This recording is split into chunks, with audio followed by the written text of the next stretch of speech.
Or MI, that myocardial infarction. So guys, just think, MI, the heart muscles die. Like all heart muscles, the heart needs oxygen to pump. And during a heart attack, there is a blockage in one or more of these oxygen tubes called the coronary arteries. And so the heart muscle suffocates to death. Over 500 cells die per minute. And if blocked over 45 minutes, these cells can die forever, called necrosis. So guys, minutes equals muscle. Now what causes this narrowing? Well, fatty deposits called plaque develops on the walls of the coronary arteries, narrowing the vessels, which makes it harder for oxygen to get to the heart muscle. So what causes this? Well, just like hypertension, we use the acronym SOTA. S for stress. This can cause momentary narrowing.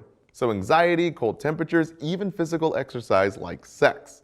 And stimulants like caffeine, even amphetamines like meth and Adderall, also narrows the arteries momentarily.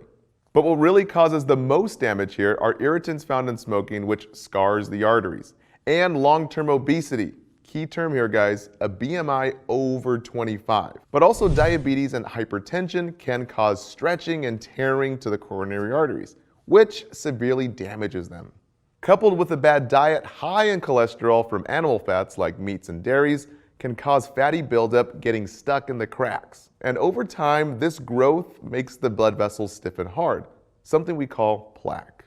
This plaque causes hardening and narrowing in the arteries, which is typically called atherosclerosis. So just think arteriosclerosis, hardening of the vessels from the scarring and plaque. Lastly, heart disease is more common in African American males and increased age over 50, and more common in men than women. Maybe women just handle stress better than men. I don't know. Eventually, too much plaque can turn into blockages, and if one of these plaques ruptured, usually from stress, a blood clot can form in minutes. And this blood clot can completely block all the oxygen to the heart muscle. Without oxygen, heart cells die within minutes, releasing proteins called troponin. And guys, this is the #1 indicator of an MI. But we're going to cover that in the diagnostics section. Now, narrowing is classified into 3 sections under the big umbrella of ischemic heart disease, meaning a disease of lower oxygen to the heart. And it comes in 3 sizes: small, medium, and large, kind of like a pizza. So for small, it's called coronary artery disease. Then stable angina, the stress-induced angina, or basically chest pain. Now medium is ACS, the acute coronary syndrome, which encompasses unstable angina and MI. Now unstable angina is our unsafe angina, which is unrelieved with rest and totally unpredictable. Far worse because it means we're closer to the larger condition of an MI, and then to death. So typically more pain experienced means more tissue death is occurring. Now as far as signs and symptoms, any complaint of chest pain, guys, is super serious. Exams use the classic keywords of left substernal pain, but guys, now boards are getting way more advanced. So keywords like sudden or crushing pain, even radiating or shooting, and even, keyword here, heavy pressure, usually indicates a priority. So we'll see words for pain like substernal chest pain. Everyone knows that one. But here's a big tip: jaw pain, left arm pain, even mid-back or shoulder pain, and even, big one here, heartburn or epigastric pain. Coupled with SOB or shortness of breath, dyspnea, and even labored breathing. Now nausea and vomiting and abdominal pain, not classic signs, but big for MI. Also sweating called diaphoresis, and even pale cold skin known as dusky, and even anxiety.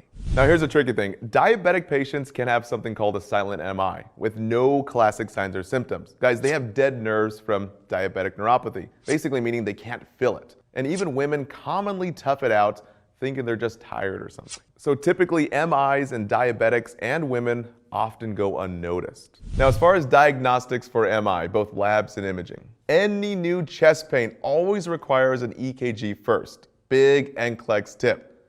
And no, you don't need to know how to read a 12-lead EKG for the Nclex, or even the 5 other rhythms or views of an MI.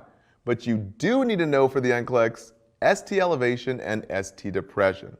So ST elevation usually means no O2, or it could mean hyperkalemia, that high potassium. So we always confirm with troponin labs. So think if ST is high, then the heart muscles have died. And if ST is low, we always think low O2. Now this is called ST depression or T wave inversion, again caused by that low O2, aka ischemia, meaning only partial blockage, or it could be from hypokalemia. And typically ST segments will go back to normal when we get reperfusion. So we confirm it with blood labs. Guys, write this down. Troponin is our #1 indicator for MI. It's our gold standard. So again, write it down. Troponin over 0.5 indicates trauma to the heart. As heart muscles die, this protein leaks out into the blood, along with potassium. So patients will also have high potassium, aka hyperkalemia. But our other labs like CK, CKMB, and even CRP, these are important, but guys, they're not commonly tested on the Nclex. Now, a very common Nclex question always shows an EKG with ST elevation or gives you a positive troponin over 0.5. Guys, this always indicates an MI. So we treat with drugs like Mona, but we're gonna cover that in a moment. But guys, the goal is always to unclog the oxygen tube within 45 minutes. So patients are taken to the cath lab immediately to locate and fix the blockages. We call it the ABCs of MI surgery. An angioplasty, aka PCI, is used to both visualize and move aside the blockages with either a balloon or stent. A bypass, also called cabbage, to go around more severe blockages using a piece of vein or artery from another part of the body, usually the leg. Or we can just cut out the blockage called an endarterectomy. Now we can also use thrombolytics, aka clot busters, if surgery is not immediately available. Now these are called TPA or streptokinase, but they're usually not routinely given as first-line therapy, since they can cause massive bleeding. And usually they have to be given within 2 to 6 hours of initial MI. But we're gonna cover these treatments in the treatment section. So now if troponin comes back negative, meaning no MI, we commonly do a different test to diagnose the narrowing here. This is called a stress test, where we stress out the heart, seeing how it responds with low oxygen. It's all done to help pinpoint potential blockages. So 2 types of stress tests are given, either an exercise or treadmill stress test, and non-exercise, called nuclear pharmacology. So exercise or treadmill stress test, we're looking for ST changes indicative of myocardial ischemia, basically low oxygen in the heart. So remember the 3 S's. During a stress test, we stop for chest pain or ST changes. Guys, big test tip right there. The Nclex is going to ask for which immediate action by the nurse is the first priority. Now the answer is always to stop the test for ST changes or chest pain. Now as far as non-exercise nuclear stress tests, a radioactive dye tracer is injected into the vessels, acting kind of like a highlighter to help pinpoint potential blockages. Now a big test tip before chemical stress test, guys, write this down. Huge Nclex tips here. Since we're trying to diagnose narrowing, we teach the patient to avoid the meds and stimulants that can alter the test. Now 4 big key terms, always on select all that apply questions. We avoid the C's and avoid the T's. So 24 to 48 hours before, we're always gonna avoid cigarettes and caffeine, including teas, sodas, and coffee. Guys, not even decaf. Even decaf contains small amounts of trace caffeine. And we're avoiding cardiac meds like nitro and beta blockers. These 2 can relax the heart too much and are gonna alter the test. And lastly, guys, we're avoiding theophylline, the respiratory drug. This guy acts like a stimulant, causing narrowing. So write that down. Theophylline always comes up on exams here. Now, one last tidbit here, guys. There's no eating or drinking 4 hours before and after the test. We're not talking 12 here, so just NPO 4 hours before and after. Now for MI treatments, guys, again, think any acute chest pain, we always have to think heart attack. Basically, MI, the heart dies. Regardless if it's only a bad burrito or maybe it's just heartburn. The thing is, we don't know until we get an EKG and troponin. So guys, always think the worst. So right now, we give drugs to open up those oxygen tubes. Next, we remove the blockage, and after, we give the heart rest and prevent any future clots. Now you've heard the term MONA, but for the Nclex, the correct sequence is oxygen for perfusion, aspirin, our antiplatelet conjugator, to prevent platelets from sticking together and forming a bigger clot. Nitro opens those coronary oxygen tubes to provide more oxygen to the heart muscle. And morphine helps the heart to relax, decreasing the workload. Now all these drugs help get and conserve oxygen immediately. So big test tips for nitro: no Viagra, afil ending drugs like sildenafil. Remember, afil will kill since both are potent vasodilators. It causes vascular collapse from low blood pressure. Now some other highly tested points here. Guys, 3 doses, a maximum of 5 minutes apart, no swallowing, always sublingual under the tongue.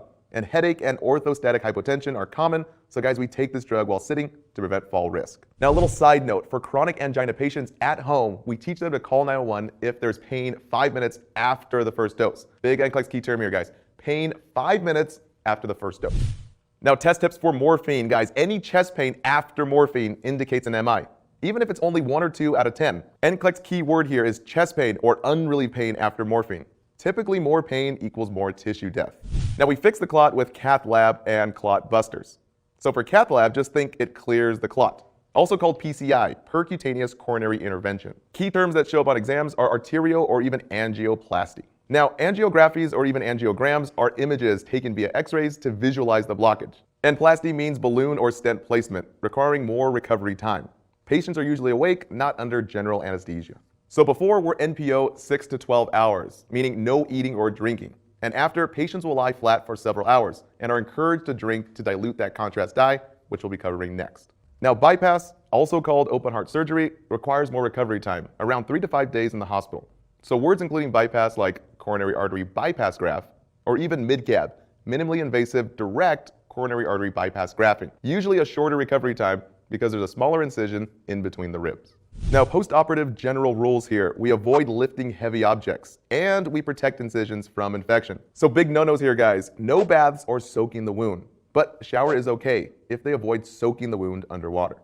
We want to prevent infection here, so we monitor for redness, warmth, swelling, and draining, specifically at the incision site. If there's any of these, they will report it to the HCP immediately. Now, test tips for cath lab. Guys, always think contrast kills the kidneys, usually used in procedures previously mentioned. So contrast dye, also called iodine, is a thick dye highlighter used to find blockages and narrowing. But it's really hard for the kidneys to wash out of the blood. It's kind of like dumping cement into the washing machines of the body. So think thick dye, the kidneys will die. Now here are the top 7 test questions that come up with cath lab. Just remember the ABCs. A for allergy to iodine. And yes, warm flushing is normal. So guys, allergies to shellfish is actually not used as a tool anymore to screen for iodine allergies, according to the last Nclex update. B is for bleeding at the catheter site. Direct or manual pressure on or above the site for any potential bleed. And patients will be lying flat hours after, aka supine. So Nclex key terms here, guys, write these down. We're not putting the patient in semi-Fowlers and no crossing the legs. Also, no blood thinners within a 6-hour window. This means no heparin, no warfarin, aspirin, or even clopidogrel. Now, C is for creatinine, always indicating kidney function. Normally 0.9 to 1.2. So remember, contrast kills the kidneys, kind of like dumping that thick cement into a washing machine. So creatinine over 1.3 usually means an injured kidney, also called contrast nephropathy. So we avoid renal failure patients, and key word here, guys, write this down. Diabetics on metformin. We stop metformin 48 hours before and after the cath lab. We want to prevent lactic acidosis and nephropathy. And we can give mucomist to protect the kidneys. But it's not common on the Nclex. So remember, iodine is like thick dye. The kidneys will die. Always a big Nclex tip. Now the last C, you can't palpate the pedal pulse after surgery. Guys, we always call the doctor, aka HCP, healthcare provider. Remember this, pulses equals perfusion. Normally we get diminished pulses, but only 4 to 12 hours max, not 1 to 2 days. So Nclex keywords here, guys. Cold, cool, or remarkably cool legs, absent pulses or non-palpable, or even just present with a Doppler ultrasound. Big no-no, lack of perfusion. Now we can also give clot busters like TPA to dissolve the clot. So let's review the top tested content right here from our DVT video. Now fibrinolytics, aka clot busters, which are not routine for DVTs but are still used, these guys are like the atomic bomb. They're one-time push drugs. So we give either TPA or streptokinase. But guys, streptokinase has the most allergies associated with it. And the big thing with these atomic bombs is the huge bleeding risk. Since it has an 8-hour or less duration, this means we're most at risk to bleed during that 8-hour window. So guys, no injections at all, no new IVs, no sub-Qs even for diabetics, no IMs, and definitely no ABGs. These drugs can only be given through a compressible site like an IV. So we never give these through a central line because we can't hold pressure on that central line. Only peripheral lines here. Okay, now after the MI, we want to prevent clots and give the heart some rest. So heparin is used to stabilize unresolved clots and prevent the growth of current ones. Now big Nclex keywords here, guys. Heparin does not dissolve clots. Only clot busters dissolve clots, like TPA. And to give the heart some rest, we use BCD drugs, beta blockers, calcium channel blockers, and dilators like nitro. So here are the big Nclex test tips for pharmacology. Again, guys, we took over 10,000 Nclex questions here, and here are the most tested keywords. Write these down. Again, heparin prevents clots by thinning the blood, so we have a huge bleed risk. So the therapeutic range for coagulation therapy is to keep the PTT between the ranges, guys, write these down, 46 to 70, always on the Nclex. Typically a standard is 3 times max range. Now the antidote for heparin is protamine sulfate. So our memory trick is hepit, like a frog. Just think H for heparin is hepit for PTT and protamine sulfate. Now for all the Nclex keywords and memory tricks for beta blockers, calcium channel blockers, and dilators like nitro, we include all that stuff in our pharmacology section. So we'll leave a link right here for the membership site. Now for complications after an MI, like a car crash, the heart has some pretty serious damage, specifically to the left ventricle, which happens to be the main pump, giving oxygen and blood pressure to the entire body. So when this guy fails, we end up with some deadly complications. So our three most deadliest complications here. Number one being cardiogenic shock. We're talking BP so low it's on the flow. So we watch for signs and symptoms of low cardiac output, being low blood pressure, agitation or confusion, cool and clammy, pale white skin with low urine output, less than 30 mLs per hour. Guys, we need to increase that blood pressure fast with epi, dopamine, and norepi. Now, VFib and VTAC occurs in around 90% of recovering MI patients. Yes, that's correct, guys, 90%. Since the damaged heart sort of glitches or short circuits like a broken computer, slipping into deadly rhythms like VFib and VTAC. So remember, we always defibrillate if we don't have a pulse, and always early defibrillation before CPR if given a choice. Big Nclex tip. We choose defib for VFib. And we also use cardioversion if you can count a pulse. And always remember to synchronize. Lastly, heart failure is a big issue, or pump failure we call it. Since we have a damaged pump, it fails to pump blood forward, and now it backs up into the lungs and/or body, eventually drowning the patient. So remember, HF in heart failure is HF for heavy fluid. Guys, always report these key words. Rapid weight gain, usually it means water gain. Worsening crackles can mean lung fluid, and even sudden edema or JVD. And even big keyword here, new S3 heart sounds or murmurs. Nclex keywords like rapid, worsening, and sudden usually indicates a priority patient. Always the number one intervention is pushing IV diuretics, like furosemide. Guys, they end in "ide", so think the body is dried. And a little side note, not isosorbide, that's a nitrate for chest pain. Lastly, two other conditions are common, pericarditis and mitral valve prolapse. In pericarditis, the inflammation to the sac around the heart can lead to deadly pericardial effusions, or cardiac tamponade. This is where the heart is basically squished to death by its own blood sac, causing the heart to stop beating. Very common on the Nclex since it's very deadly. So guys, we always monitor for Beck's Triad. So remember Beck.